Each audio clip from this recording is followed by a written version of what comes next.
Swayam Prabha. Digital India. Educated India.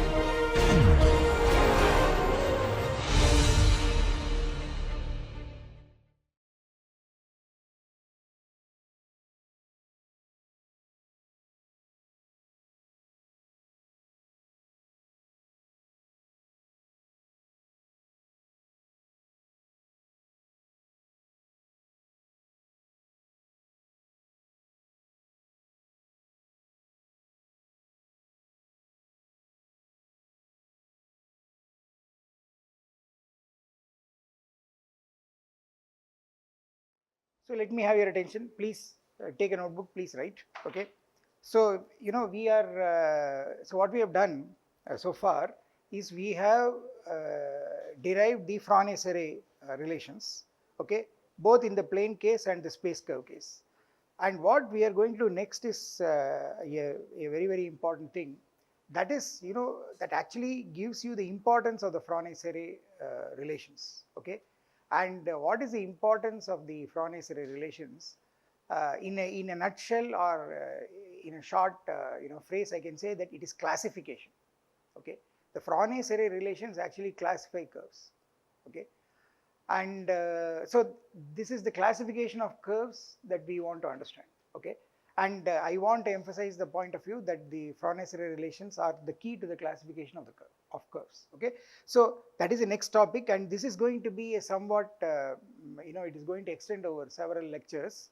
Okay, because it is connected with many things, as you will see. Okay, and there is a lot of mathematical translation that needs to be done. So I will just say I'll just put it the heading like this: importance of the Frones array relations or equations, whatever you want to call them. Okay, is the classification of curves. Okay, that is one of the important things. And so what is it that we are trying to talk about? So you see, the idea is the following. First of all, you take a curve. Okay, there are two possibilities. You can take a plane curve, or you can take a space curve. Okay, and then you can you can move that curve. All right, physically move it, thinking of the curve as a rigid body. Okay, so when you move a rigid body, it is understood that you are not trying to bend it or squeeze it or turn it or twist it. Okay, the movement of a rigid body is that it is done in such a way that after you made the movement, okay, you can the image, it is the same thing, but it is the same object, but it has been shifted to another position in space. That means the final one after the movement and the initial one, they are actually superimposable. Okay, so that is what I mean by rigid body motion. Okay, and you have to be very careful. When you do this rigid body motion, there is a little bit of subtlety when you look at plane curves and space curves. So you see, in the case of plane curves, you see there is this orientation that's going to create a problem. So if you take two circles of the same radius, okay, of course I can move one to the other. Okay, and that's not a problem. Okay, by a movement. Mind you, it should be a movement along the plane. You think of it as a continuous movement along the plane if you want. All right. And you must notice that when I say continuous movement along the plane, reflection about a diameter of the circle is not included, because to do the reflection, either you should put the plane in 3 space and think of the diameter as an axis and rotate about it. But in the plane itself, you see, it's not a rigid motion. Okay, therefore what happens is that if you are taking plane curves, you see the orientation is very important. If I take two circles of the same radius, okay, and if they are oppositely oriented, namely one is say anti-clockwise, the other is clockwise, I cannot move one to the other by a rigid motion. I can superimpose the circles, but I cannot make sure that the orientations are also preserved. Okay, that will not happen. So what you must understand is that, you see, when you say superimpose, okay, you should be careful about whether this is a rigid motion or not. Okay, so the point to take is that if you take two circles on the plane and you are only if you are not worried about orientation, and if the two circles have the same radius, then I can move one circle to the other by a rigid motion by simply translating one center to the other center. Okay, but if I take the two circles with the orientation and if I take opposite orientations, then there is no rigid motion on the plane which will move this circle to the other circle. Okay, but what you must appreciate is that if I am in 3 space, okay, I can do it. Basically what I can do is that I can rotate the circle about a diameter, and then I can superimpose.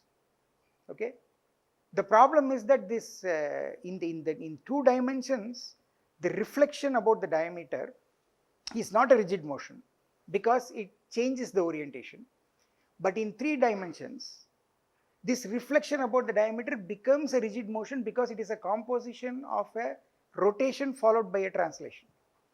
Okay, so you have to be very careful about the orientation. That's what I'm trying to say. And in 3-dimensional motion also, reflections are somewhat of a problem, because if I take a right-handed helix and take a mirror image, I'm going to get a left-handed helix. And you know, the right-handed helix and the left-handed helix are different because the torsion for the right-handed helix is positive, as we saw last time, and for the left-handed helix the torsion is negative.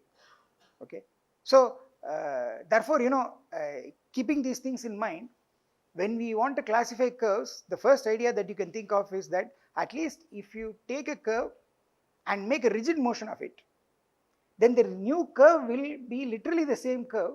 So it should have the same geometric properties, and you know, curvature and torsion are basically geometric properties. So what you should expect is, if I start with a curve, in general space curve, and if I move it by rigid motion, okay, then the resulting curve will also have the same, you know, radius, I mean, it will have the same curvature and torsion function as the original curve. Okay, so first let me write that. So you see, what am I trying to do? I am trying to do this classification of curves, and I am trying to, you know, all this effort is to make mathematically precise this idea that after you make a rigid motion, literally nothing changes about the curve in the sense of its geometry, which we quantify as you know, being given by the, you know, the curvature and the torsion. So basically what I'm trying to say is that, you know, curvature and torsion should classify all the curves. Okay, but you have to identify curves which are you know, rigid motions of one another. Okay, so that is the statement. So the statement of the classification is that curvature and torsion are sufficient to classify curves. Okay, except that you have to identify curves which differ by a rigid motion. And this is, you see, this is your first you know, let me say, mathematical approximation to the statement, this very loose statement that, you know, a curve is completely controlled by its, you know, curvature and torsion. That is for a space curve. And if you take a plane curve, you have to be careful. You should say a curve is completely controlled by its signed curvature. So the sign of the curvature is very important. Okay, so this is the statement we want to make. So you see, the statement we want to mathematically quantify is a very loose and, you know, very intuitive statement that the curve should be controlled by its geometry, and the geometry is essentially given by the curvature function and the torsion function. So let me write that down. So the idea, the loose idea, I mean, I say loose idea or intuitive idea because this is all very, you know, qualitative, but the point is that you have to make it quantitative. So we have to bring in the math to say that everything is, you know, exactly what it is. Okay, so the idea is curves in space should be classified by their curvature and torsion functions, and up to, you know, rigid motions. okay, and this is the space curve case. And what about curves on the plane? If you write the same statement, you will say curves in the plane should be classified by their sign curvature, and of course torsion is not going to be there, because you know your plane curve torsion is not there. So you must remember, the important thing is that when you are taking a plane curve, the sign is controlled, the sign curvature kind of controls the orientation. But when you take a space curve, the curvature is taken as unsigned, that is absolute curvature, okay, and when it is not zero, you define the torsion, and the torsion takes up a sign, because that sign determines whether the movement along the curve with the given orientation is a right-handed motion or a left-handed motion, okay.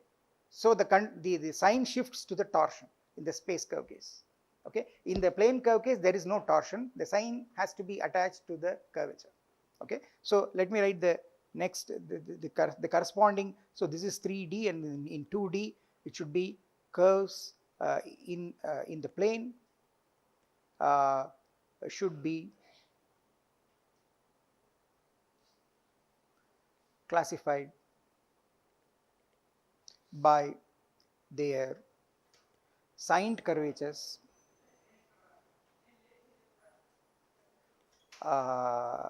signed curvature functions rather,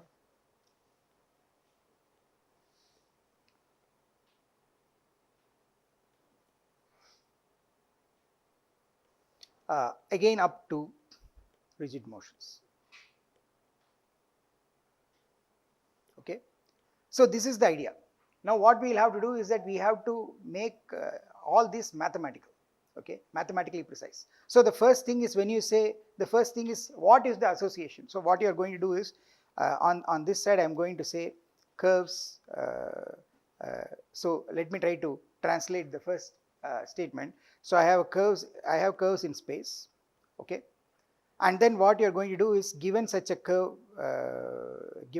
C, okay, then I am going to associate to it its curvature and torsion, okay. Remember that torsion is defined only when the curvature is not zero, okay, and so I will write, so and the curvature is not zero, okay.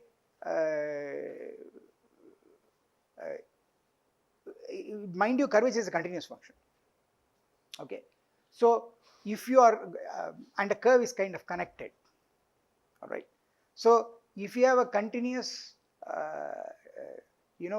non-zero function on a curve, it should either be throughout positive or it should be throughout negative, okay.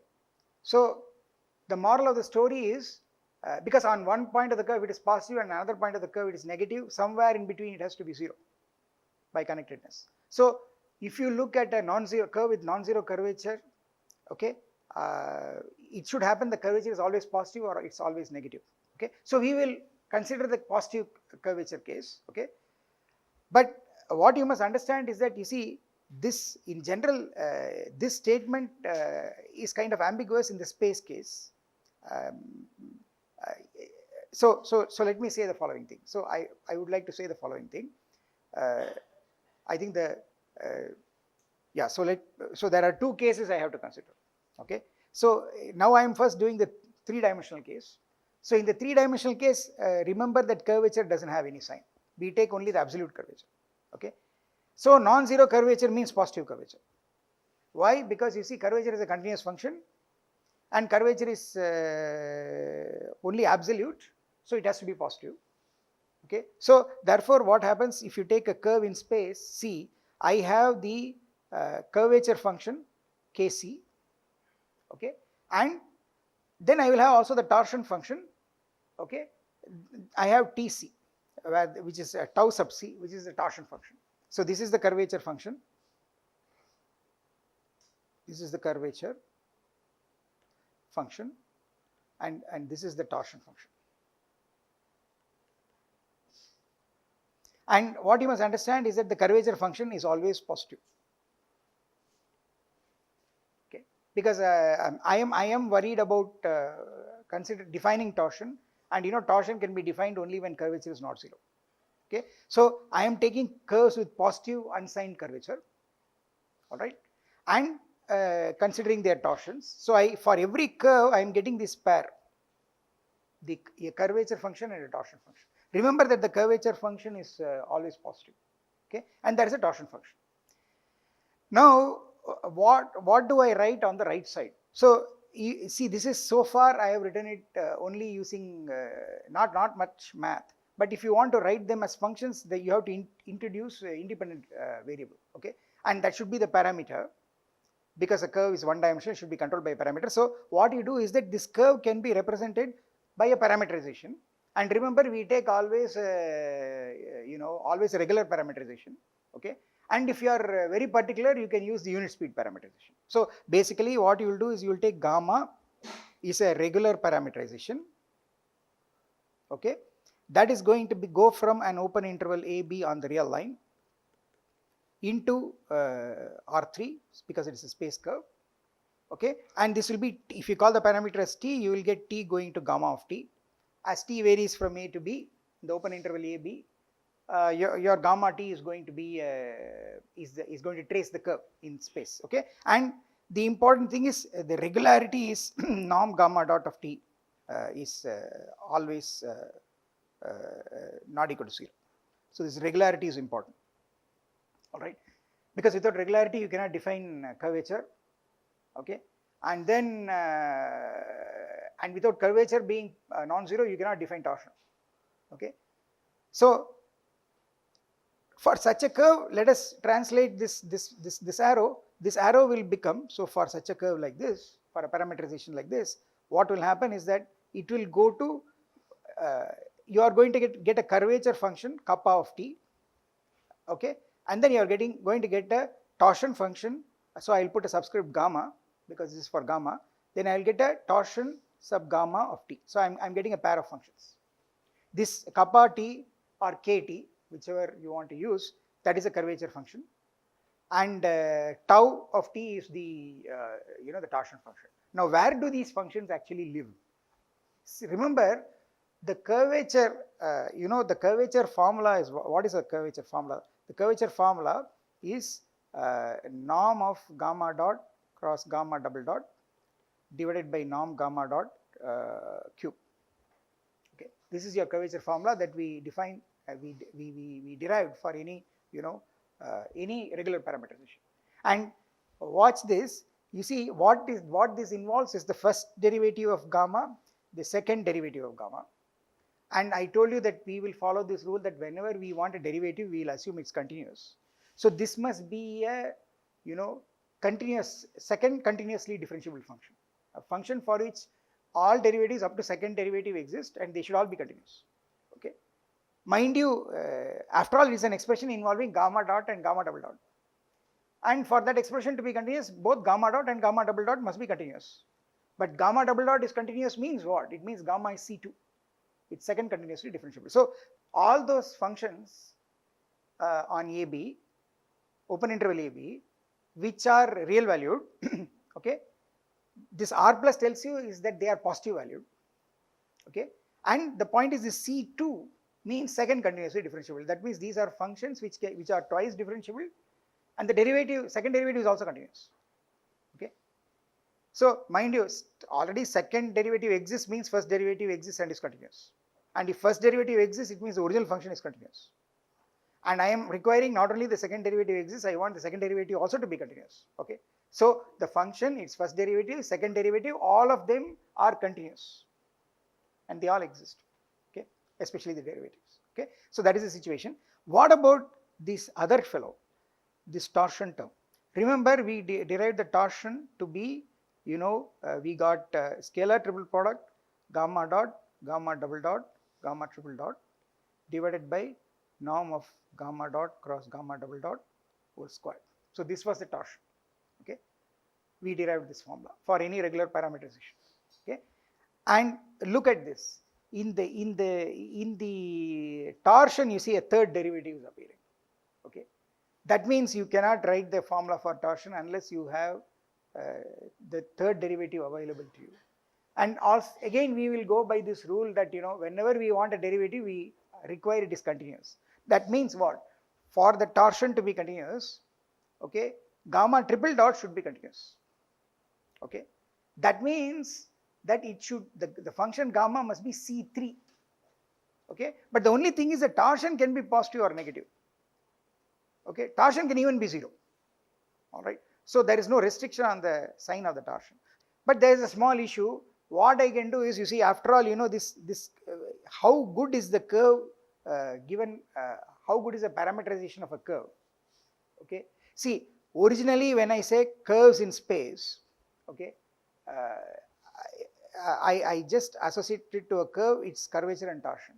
Okay, now remember, curvature and torsion are also, you know, numerical things, numerical they're numerical functions. Okay, but in associating it like this, there was no parameterization involved. Okay, it's only when you want to do the math that you took a parameterization gamma, and you had to take it to be a regular parameterization. Now there is a, but the point is, the moment you take a parameterization, there is an issue. I could have chosen a different parameterization, because I can do a reparameterization. The same gamma, I can change this variable t by an invertible change of variable, continuously differentiable invertible change of variable, and I could have changed the parameterization, and for the same curve I will get, instead of small gamma, I may get some other capital gamma. So the problem with this kind of formulation is that on the left side, see, I have chosen a parameterization, and the parameterization could change. Okay, so if you want to, so therefore you see there is some ambiguity on the left side. Okay, instead of this gamma, some other gamma 1 or gamma 2 can also be chosen, and but if you take all those different parameterizations, you know, the curvature function and the torsion function don't depend on the parameterization. Therefore, if you take different parameterizations on this side, but on the right side you will get the same curvature and you know, torsion function. Okay, so you can check it. It was implicit in all that we did. If you want, you can check it as an exercise, that, you know, you take a curve which is regularly parameterized, and assume that, you know, the curvature function is never 0. Okay, if you take any change of parameterization, okay, a reparameterization which involves a, you know, invertible change of variable, then after the change of the parameterization also, your curvature and torsion will not change. The curvature and torsion are independent of the parameterization. I mean, that's very important. They should not depend on the parameterization. And remember how this happened. The way this happened was, we did the following thing. We took a very special parameterization, which is unique. Namely, we took the arc length parameterization. You see, that is where the theoretical definition of curvature or torsion comes. We made all definitions only with respect to the arc length parameterization. And you know, the arc length parameterization is unique up to sign and a additive constant. Okay, therefore, moral of the story is, what this tells you is, on the left side, if you want to avoid different juggling with different parameterizations, you better make it once and for all, you make it one parameterization which is unique, and that should be what? It should be the arc length parameterization with respect to increasing arc length. Okay, and if you fix a point on the curve, even the you know, the additive constant is kind of fixed, because fixing a point on the curve will also tell you which is the point of 0 arc length, because from that point you are going to measure the arc length. Okay, so what I am going to do is, this is another mathematical step. In order to remove the ambiguity on the left side, which is coming from reparameterization, I am going to just say, consider only unit speed parameterizations with respect to increasing arc length. Then that removes the ambiguity on the left side. Now there is a problem. The problem is, as I told you, and as you will expect, the problem will be that in coming from this, you know, from this geometric picture, okay, to this analytic picture, okay, there is a problem with reparameterization.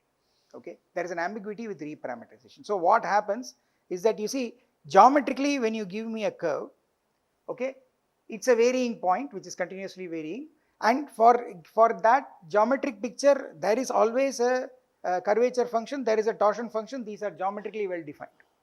Okay, they are well defined geometrically in the sense they are well defined as functions of a point in space. So when you write this C here, this C is equal to C of P, okay, where P is a point in R3. So it's a function of it's a geometric, think of the curve as a, as a moving point in space. So the curve is a function, the point on the curve is a certain, trajectory in space. And at every point of the curve, you have curvature and torsion. So as the point moves, you have the curvature and torsion function. So this Kc and Tc are also going to be, Kc of P, and this is going to be Kc of, tau c of P. Okay. So the curvature and torsion are also going to be, functions depending on the point. Now you see, this is all point-wise defined in space, and it's completely geometric. There is no, as it is, there are no analytic expressions involved. Okay, but if you want a formula for this, you have to give coordinates to the point, and then you want to know how the curvature depends on the coordinates, how the torsion depends on the coordinates, okay, of the point on the curve. But giving a point on the curve is the same as giving a parameterization. You have all the three coordinates on the curve you are trying to control by a parameter. That's exactly a parameterization. So what you have to do is you have to choose such a parameterization. Okay, and if you choose such a parameterization, as we have seen, this parameterization should be third continuously differentiable function on AB. Okay, and for such a parameterization gamma of the curve, you get this, for this gamma, you are getting k gamma and tau gamma. This k gamma is continuous, positive valued function on AB, and tau gamma is just a continuous function on AB. Okay, you are getting this pair. But the big deal is, in choosing this gamma, you have done this parameterization. If you make a reparameterization, okay, then what will not change on the right side, the curvature and torsion will not change.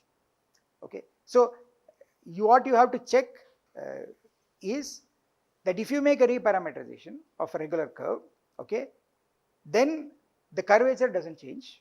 This was implicit in whatever that we did. All right, you can check it.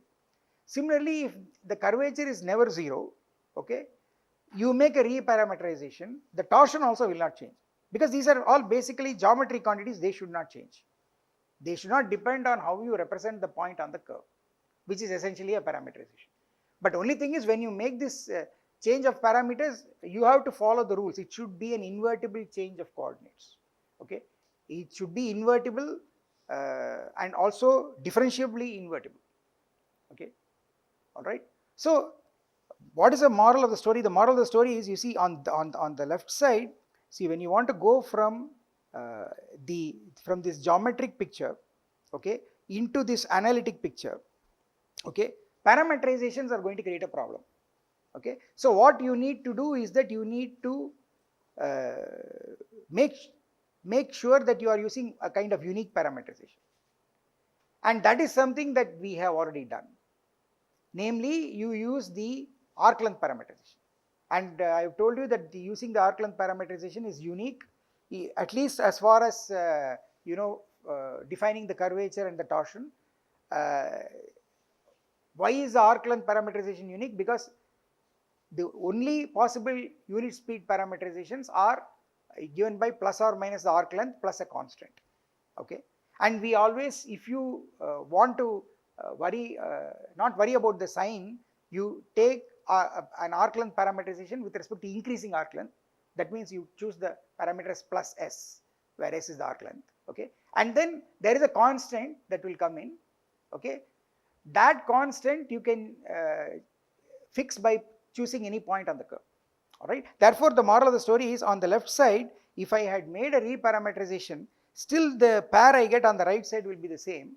Therefore, if you want to remove this ambiguity in parameterization, you better fix yourself with the parameterization, and you take the increasing arc length parameterization. So what I'm going to do is, I'm going to refine this. I'm going to say, take unit speed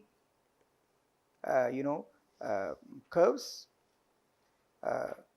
I'll put capital gamma, and now I'll put AB to R3. Okay, and I'm going to use the parameter as S, where S is the increasing arc length.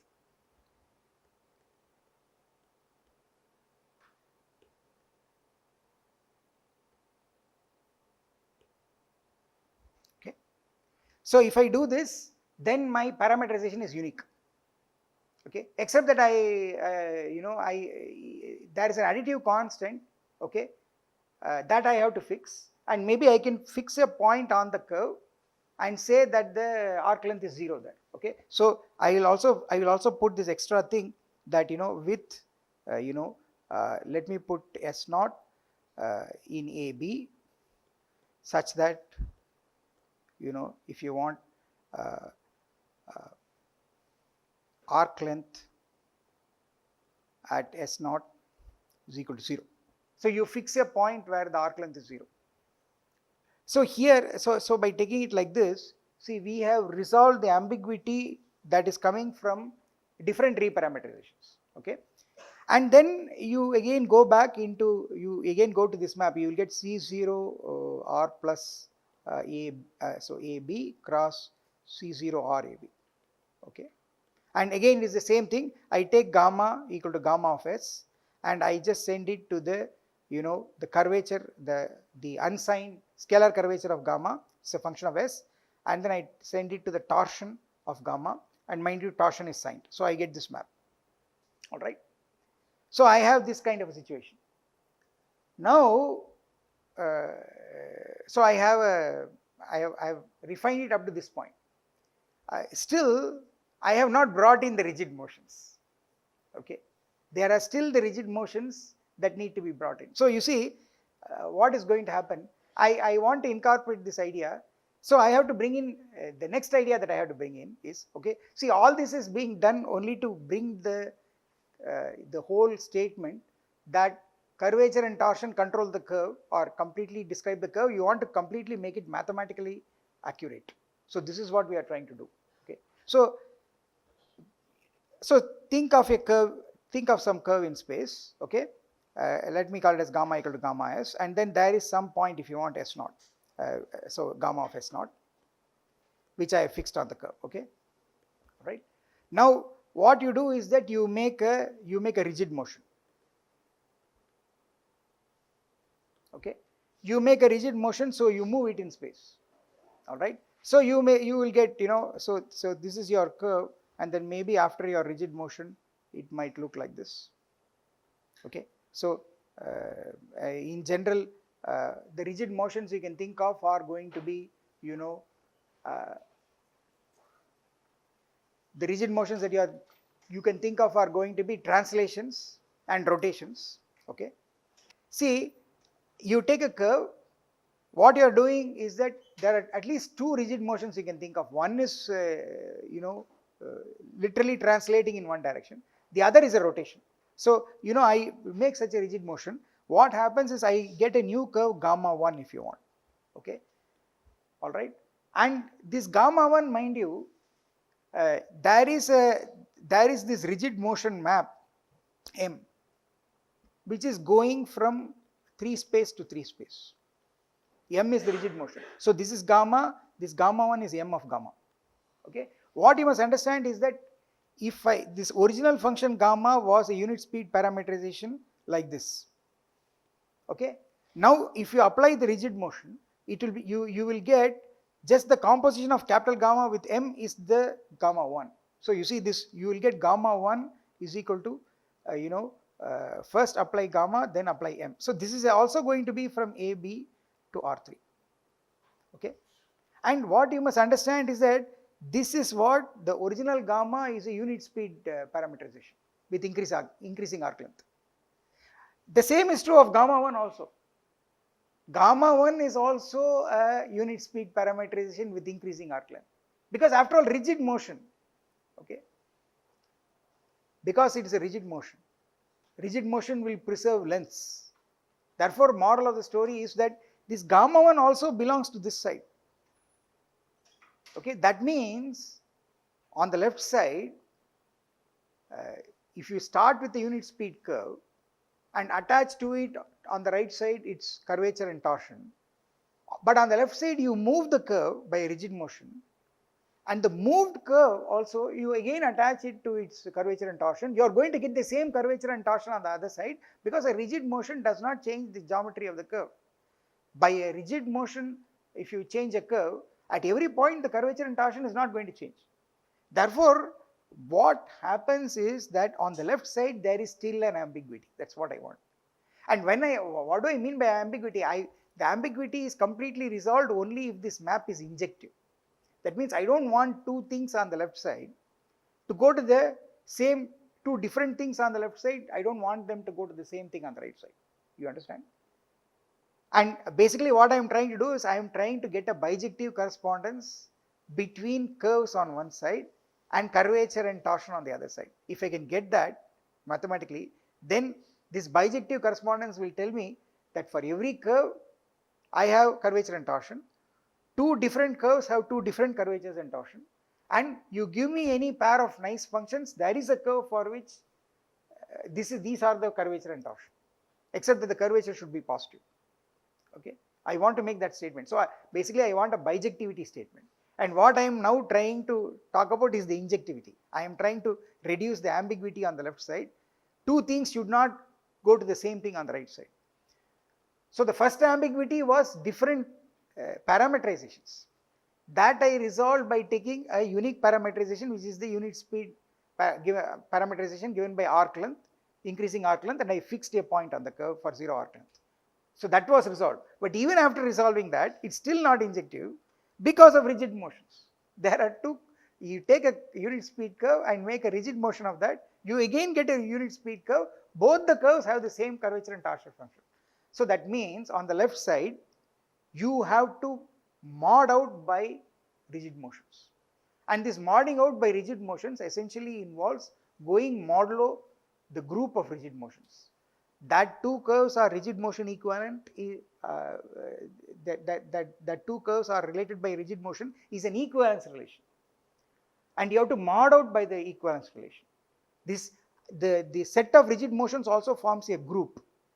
The inverse of a rigid motion is also there because a rigid motion can be undone.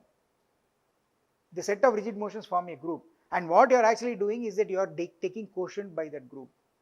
So the correct statement is that you take rigid motion equivalence classes of curves.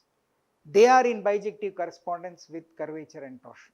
And you have to take the curves to be parameterized by increasing arc length with a point on the curve for 0 arc length. Okay. Another way of saying it is that you take all the unit speed parameterizations and divide by the group of rigid motions. Then you will get injectivity of this map. Okay. And here is where the math comes. You have to understand what rigid motions are. So rigid motions are going to be, rigid motion will preserve lengths. Maps that preserve lengths are isometries. A rigid motion will preserve angles. Maps that preserve angles are called isogonal maps. And if you want to relate it to linear algebra, okay, you have to look at the connection between maps from Rn to Rn, or in this case R3 to R3, and linear maps from R3 to R3.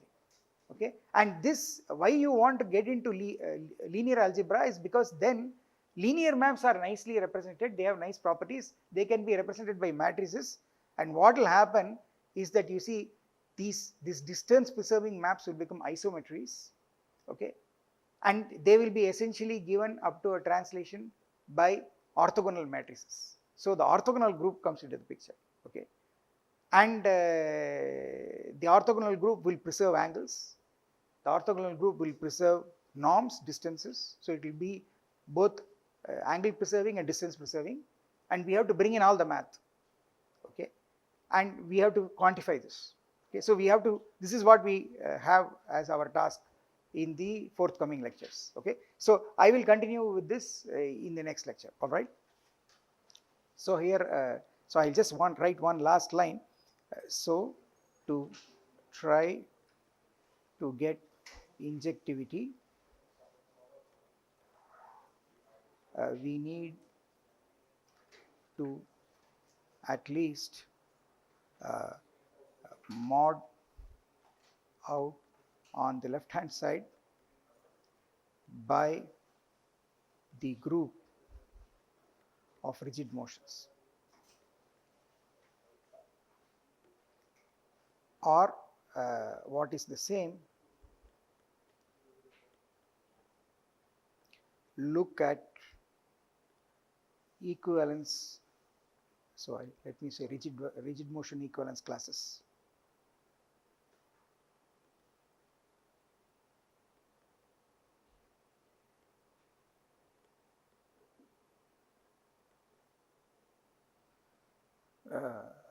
Of unit speed